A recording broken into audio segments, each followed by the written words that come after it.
Halo guys, selamat siang. Kembali lagi di channel YouTube aku. Pertama-tama aku mau ngucapin terima kasih banget. Terima kasih banyak buat kalian semua yang udah nonton vlog pertama aku. Di vlog kedua aku sebenarnya merupakan salah satu inti kenapa aku mulai mau membuat YouTube channel itu. Di vlog sebelumnya aku udah sempet mention bahwa aku harus kembali ke negara tempat aku bekerja, dan negara tersebut adalah di Cina. Hah? Cina? Apa nggak bahaya? No! Jadi selama ini aku udah work from home dari bulan Februari tahun 2020, dan karena udah mau setahun, karena ada satu dan lain hal membuat aku harus kembali lagi ke Cina untuk bekerja. Beberapa teman kantor aku pun udah balik ke Cina, mereka bisa, walaupun ada beberapa proses karantina, tes yang lumayan ribet ya, tapi kita harus melalui itu semua supaya kita bisa balik ke sana. Di hari video ini dibuat, kayaknya aku bakal udah ada di Jakarta atau di Cina, karena aku harus transit dulu di Jakarta untuk menjalani semua tes sebelum aku bisa boarding ke pesawat yang akan mengantarkan aku ke Fuzhou. Jadi nanti pada saat aku di Fuzhou, aku akan menjalani karantina di sana selama sekitar 14 hari. Dan setelah karantina di Fuzhou, mereka akan kasih sertifikat yang sudah membuktikan bahwa aku sudah melalui proses karantina dan dinyatakan sehat. Setelah dari Fuzhou, nanti tim kesehatan Cina akan mengantar aku kembali ke airport, dan aku akan langsung terbang lagi ke Chengdu atau Chengdu, tempat dimana aku bekerja. So di video kali ini sebenarnya aku cuman mau tunjukin apa aja yang aku mau packing. Pertama-tama yang aku bawa adalah salah satu hal esensial yang juga banyak disukain oleh teman-teman aku di sana, yaitu kerupuk. Nih, kalian bisa lihat. Jadi ini kerupuk yang aku bawa, itu kerupuk yang modelannya mentah. Banyak banget orang-orang kantor yang suruh aku bawa ini. Selain kerupuk putih ini, aku juga bawa kerupuk yang udang. Nih, kalian bisa lihat kan, kerupuk udang yang mentah juga. Nah, dua macam kerupuk ini, selain aku suka, teman-teman kantor aku juga suka. Tepung bakwan. Nih, lihat kan, tepung bakwan dua aja. Di sana nggak ada tepung bakwan, jadi kalaupun misal aku mau bikin bakwan, itu aku harus ngeracik sendiri tepungnya. Dan selain itu aku juga ada bawa ini dia. Ini aku baru tahu sih, kalau merek Roy Chok ini dia ada bumbu ayam goreng belacan, dan aku langsung beli 3 karena aku penasaran rasanya. Dan di Cina nggak ada jualan tepung bumbu ayam yang rasa Asia Tenggara gitu. Selanjutnya ini sebenarnya salah satu barang yang aku nggak bisa temuin di Cina. Jadi mereka tuh ada kecap, tapi mereka tuh cuman ada kecap asin. Oleh sebab itu aku bawa ada 2 macam. Nih, kalian bisa lihat. Yang ini aku lebih suka sih. Yang ini, yang Bango, ini adalah salah satu titipan temen aku dari Filipina. Jadi dia tuh juga suka makanan yang manis-manis, apalagi kalau pakai kecap. Dan kita di sana tuh sama sekali nggak bisa nemuin kecap manis. Mungkin ada jual online, tapi kayak ini mungkin aku beli satu pouch mungkin Rp20.000. Kalau di sana dijualnya bisa sekitar 40 koi atau sekitar Rp80.000. Kan mahal ya, jadi mending aku bawa di sini aja sih. Terus nanti kan aku harus melewati karantina tuh di Fuzhou selama 14 hari, dan nanti waktu aku di Chengdu pun aku harus karantina lagi selama 7 hari untuk memastikan. Nah, bisa jadi kan pada saat karantina memang kita di-provide makanan kan, cuman kan aku nggak tahu juga nih makanannya tuh bakalan cocok apa enggak gitu. Makanya aku juga bawa makanan-makanan kering yang mateng. Kalau tadi itu kan kayak masih ada yang mentah, ada yang udah setengah proses. Nah, kalau yang ini makanan mateng dan divakum kayak buat sampingan aja sih. Aku bawa 2 kering tempe dari sini. Jadi nanti kalau misalnya ada makan-makanan yang agak nggak pas di lidah, aku bisa campur sama ini. At least kayak bisa kenyang dikit lah. Dan aku rasa aku bawa 2 udah cukup sih buat 3 minggu. Bubur instan kayak gini. Nih, aku bawa segini banyaknya, ini sekitar 10 biji sih. Dan karantina tuh bener-bener nggak boleh keluar kemana-mana. setiap hotel yang ditunjuk sebagai tempat karantina pun punya kebijakan masing-masing. Misalnya pesen makan online, atau kita juga ada aplikasi untuk beli bahan-bahan makanan kayak dari supermarket. Itu ada yang boleh, ada yang nggak ngebolehin. Nah kalau nggak ngebolehin, makanya aku udah antisipasi bawa makanan instan kayak gini. Aku juga bawa beberapa jajan biar nggak bosen aja sih. Kalau misalnya lagi lapar tapi nggak mau makan banyak, aku bawa nih rentengan. Lihat deh, coklat wafer gitu. Ini jajan dari zaman aku kecil, ya ampun. Sama ini sukaan aku, jadi kayak dia cheese biscuit dikasih coklat. Ini aku biar kalau aku nggak bosen. Nanti kalau misalnya mau cari jajan kan kita nggak bisa keluar, jadi bisa pakai ini. Selain ini ada juga jajan kiloan, karena aku bener-bener suka banget sih. Tuh, yang ini Pilus Australia, yang ini kayak makaroni gurih kecil-kecil gitu, makaroni kering. Terus harusnya kalian tahu kan kalau misalnya orang Surabaya itu suka makanan yang asin-asin dan pedes-pedes. Aku bawa bermacam-macam sambal dari sini. Pertama yang aku mau tunjukin adalah nih, sambal terasi. Jadi dia kayak udah bungkusan gini. Lebih praktis ya untuk dibawa kalau misalnya traveling. Kan aku beli yang ini sambal terasi, dan yang ini adalah sambal bawang. Tuh, lihat deh. Rentengan juga modelannya.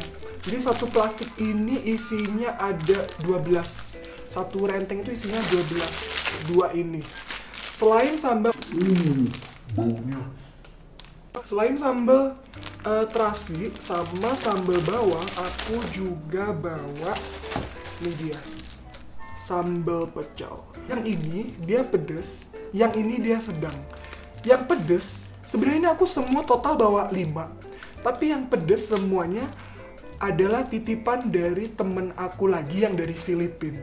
So waktu aku ngabarin dia aku mau balik ke Chengdu, dia udah bilang dia mau dibawain kecap manis sama sambal pecel ini karena dia suka banget.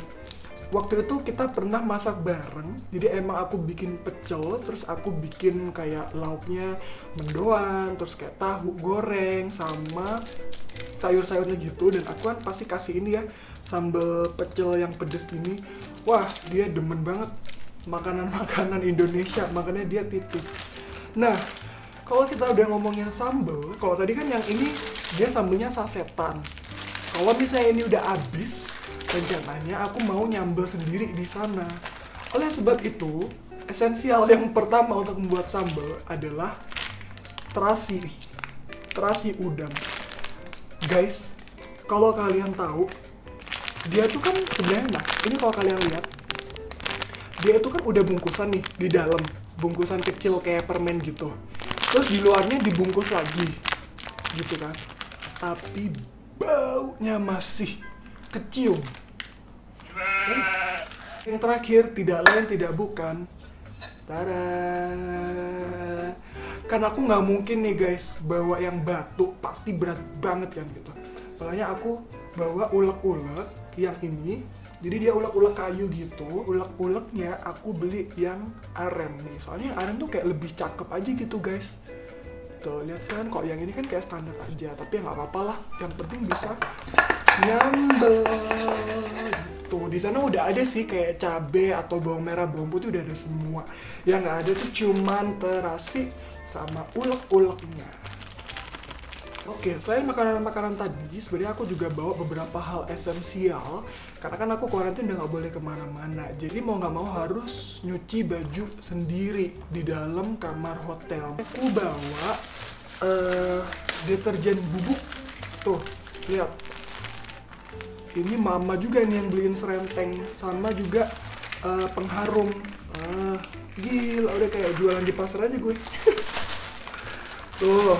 Sama sikatnya nggak lupa gitu. Jadi memang benar-benar kita pun ngelondri baju aja nggak bisa, siap-siap juga nih. Gue harus cuci baju di dalam kamar gitu. Aku juga akan bawa-bawa beberapa suplemen kayak ini.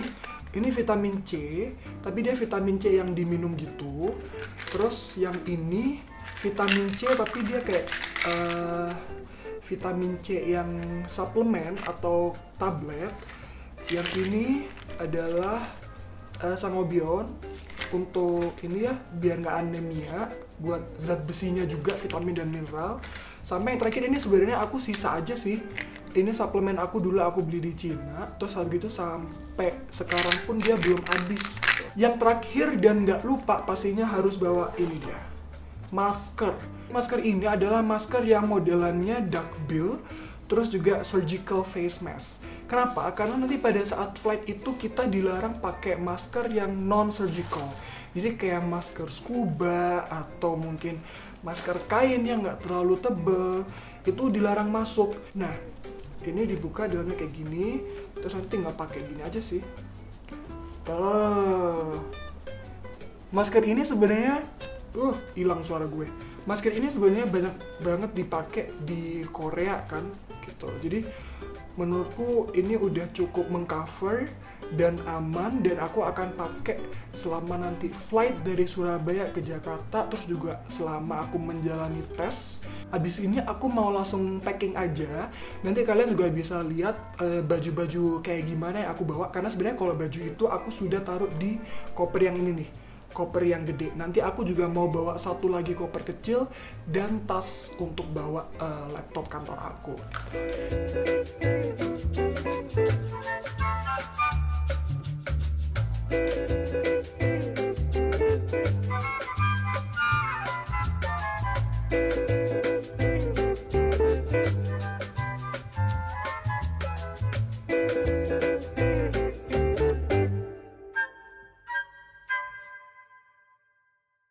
Tempat duduk selama penerbangan, dan dalam rangka mendukung gaya bersih Citylink menyediakan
Halo guys, good morning. Ini aku udah hari kedua di hotel, dan abis ini aku mau tes untuk requirement dari airline-nya dan dari government of China juga.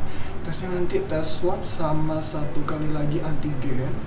Terus hari ini aku tes sama teman-teman aku, kita dijadwalin untuk jam 7.30, dan ini udah jam hampir mau jam 7, makanya kita siap-siap. Aku cuman gosok gigi, cuci muka aja, karena nanti kan di tempat tes banyak orang yang tes juga kan, jadi kayak bersihinnya nanti aja sekalian abis tes gitu ceritanya. Nih, gila berantakan banget sih. Terus ini tadi baru aku rapiin juga.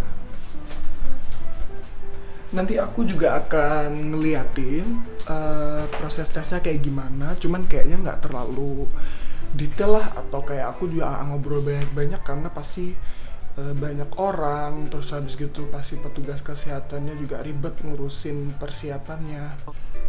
Mereka nanti juga bilang kalau hasil tesnya itu keluar 1 hari. Setelah hasil tes keluar, kita tuh kayak harus scan barcode untuk register data diri, terus habis itu juga hasil tesnya kayak gimana yang nantinya harus di-approve dulu oleh I think the CDC of China. Baru kalau misalnya kita udah dapat green barcode atau barcode hijau, kita boleh on board, dan harus juga nunjukin ada salah satu dokumen kayak gini nih, kalau bisa kalian lihat. Ya banyak persiapannya karena memang dari Cina sendiri semakin kesini mereka semakin memperketat peraturan karena udah banyak negara-negara yang kena second wave gitu. Terus hari Kamisnya kalau result oke, semua oke, persiapan oke, barulah aku berangkat. Oke?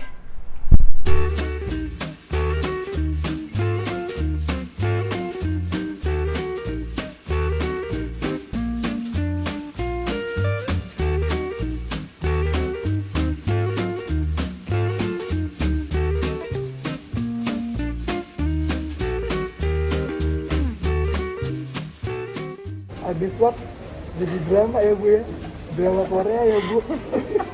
Banyak keluar dengan sendirinya ini. Nah di video tadi kalian udah lihat kan prosesnya kayak gimana. Aku mau cerita dikit aja. Jadi sebenarnya itu kan ada sekitar 200 calon penumpang di airline itu. Terus kita itu untuk jadwal tesnya dibagi nomor-nomor series dan jam sesinya. Contoh kayak kemarin aku itu dapat nomor urutan 67, itu dijadwalkan untuk tesnya dari jam 7.30 sampai jam 8. Tapi yang gak aku suka kemarin adalah setelah aku mendaftarkan nama, ternyata ada satu orang di depan antrianku, itu dia nomornya 122, yang harusnya itu kayak nanti gitu loh, bukan sesi yang harusnya dia datang di waktu yang sama kayak aku, tapi tetap dibolehin gitu loh sama petugas airline. Jadi kan kayak intinya buat apa gitu kan kalau dikasih nomor series kalau ujung-ujungnya orang yang nomor seriesnya belakang-belakang pun dia datang dari pagi masih dibolehin untuk tes juga gitu. Aku kaget sih karena kita nyampe jam 7 itu kayak ngantrinya udah mengular sampai ke luar tempat tesnya itu, dan nunggu yang harusnya cuman 30 menit itu jadinya 1 jam kita di situ. Terus ada juga sih kayak waktu kita ngantri itu aneh banget anjir, kayak ada bapak-bapak mesum gitu, burhan emang. Jadi kayak kita lagi ngantri nih, aku sama temen aku, kita bertiga. Dia tuh kayak awalnya ngeliat ke depan, terus tiba-tiba kayak ngeliat ke belakang. Terus kayak kita tuh diliatin kayak dari atas ke bawah satu-satu. Habis gitu udah ke depan lagi main HP. Terus tiba-tiba tuh dia muter lagi, sama lagi kita dilihat dari atas bawah. Habis gitu ke depan lagi, gitu terus bolak-balik muter mulu kayak gasing. Emang Om Burhan tuh gila emang tuh. Gitu sih. Terus hari ini aku nunggu hasil tesnya. Moga-moga oke semua sih. Kalau udah keluar hasil tesnya, aku mau nunjukin kita itu harus ngelapor ke mini app ini, mini appnya. Sorry ya, HP ku ini pecah LCD-nya gitu. Nah, dia untuk mengajukan Health Declaration Certificate. Nanti kalau kita udah submit semua resultnya, data diri, kita harus tunggu barcode warna hijau. Jadi barcode warna hijau sama dokumen tadi yang dari airline itu harus dibawa waktu check-in, barulah kita boleh boarding. Kayak gitu. Hai guys, morning. Nih. Hai. Jadi ini aku sekarang udah sama teman-teman aku. Kita lagi nunggu jam boarding jam 12.30. Setengah 1 ya? Jam 12.30. Terus habis itu nanti kita berangkatnya jam 12.50. Kalian lihat nih, CGK sepi banget. So 10 menit lagi kita udah mau boarding. Ini udah formasi lengkap. Tuh, aku cuman pakai parka, yang ini cuman pakai jaket jeans, yang ini lengkap pakai hazmat, yang ini casual aja. Terus kalau kalian lihat di belakang tuh udah datang pesawatnya. Nah, ini pesawatnya udah datang. Terus lihat antriannya deh. Tuh. Jadi bakalan ada orang sebanyak ini yang akan boarding ke pesawat itu.